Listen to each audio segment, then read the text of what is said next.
Bonjour, Christian Liégeois, je suis copropriétaire de l'élevage de Septon, copropriétaire avec mon épouse bien entendu. Et nous élevons des chevaux depuis 40 ans certainement, avec les dernières années une moyenne de naissance de 10 à 15 poulains par an.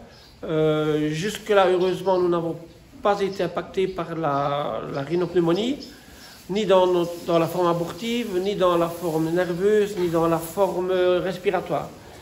En ce qui concerne les juments pleines, nous vaccinons donc effectivement toutes nos juments gestantes au 5e, 7e et 9e mois pour la forme abortive, et nous n'avons jamais constaté d'avortement dû à la rhino.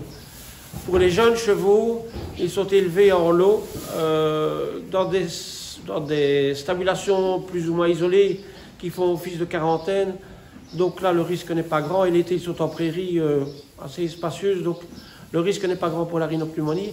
Par contre, dès qu'ils ont l'âge de 4 ans, ils sont destinés à aller en concours, bien entendu. Et là, nous vaccinons quand même aussi ces chevaux, ces jeunes chevaux destinés au sport, 2 fois par an. C'est le minimum de précaution, je pense, surtout après ce qui s'est passé cette année à Valence. Maintenant, juger de l'efficacité du vaccin, je pense que pour la forme abortive, on a quand même une efficacité de 80%, je pense. Pour les autres formes, c'est plus aléatoire. Mais pour avoir la conscience tranquille, on vaccine 2 fois par an, donc ça veut dire tous les 6 mois. S'il arrive quelque chose, on n'aura rien à se reprocher. Jusque-là, pas impacté à ce moment.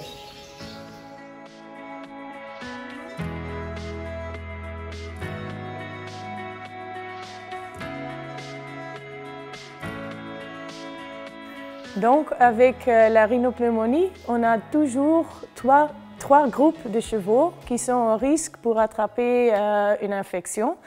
On a les juments gestantes qui sont sensibles pour les avortements.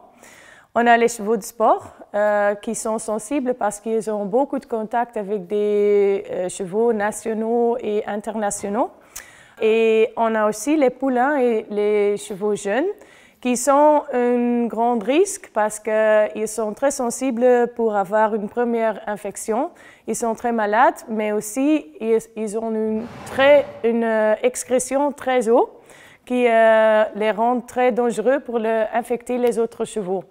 Donc, dans une situation idéale, on peut séparer ces 3 groupes de chevaux parce qu'ils ont leurs propres problèmes, mais c'est aussi mieux de vacciner tous ces groupes de chevaux parce que comme ça, on a moins d'excrétion de virus dans l'environnement, mais aussi la duration de l'excrétion est beaucoup moins.